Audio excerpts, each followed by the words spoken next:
باپ اور بیٹے اور روح القدس کے نام میں آمین۔ ہم تمہارے بہت مشتاق ہو کر نہ فقط خدا کی انجیل بلکہ اپنی جان تک دینے کو راضی تھے۔ ہمارے لیے آج کی تلاوت مقدس پولس رسول کا تسالونیکیوں کے نام پہلا خط، اس کا 2 باب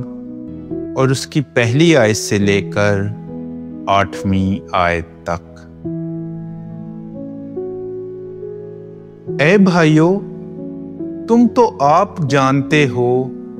کہ ہمارا دخل تم میں بے فائدہ نہ ہوا،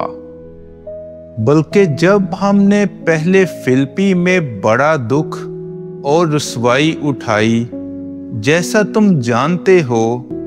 تو اپنے خدا میں ہمیں یہ دلیری حاصل ہوئی کہ خدا کی انجیل پوری جاں فشانی سے تم میں سنائیں،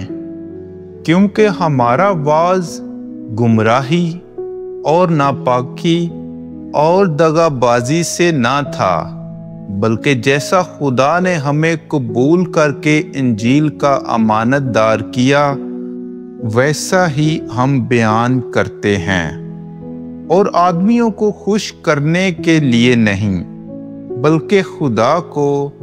جو ہمارا دل آزماتا ہے، کیونکہ ہم ہرگز خوشامد کی بات نہیں کرتے تھے جیسا کہ تم جانتے ہو، اور نہ لالچ کا بہانہ کرتے تھے۔ خدا گواہ ہے، اور خواہ تم سے خواہ اوروں سے ہم آدمیوں سے عزت نہیں چاہتے تھے۔ ہم مسیح کے رسول ہو کر تم پر بوجھ ڈال تو سکتے تھے، لیکن ہم تمہارے درمیان نرم دل رہے، جس طرح ماں اپنے بچوں کو پالتی ہے، اسی طرح ہم تمہارے بہت مشتاق ہو کر نہ فقط خدا کی انجیل بلکہ اپنی جان تک بھی تمہیں دینے کو راضی تھے، اس واسطے کہ تم ہمارے پیارے ہو گئے تھے۔ پاک کلام کے پڑھے اور سنے جانے پر خدا کی برکت ہو۔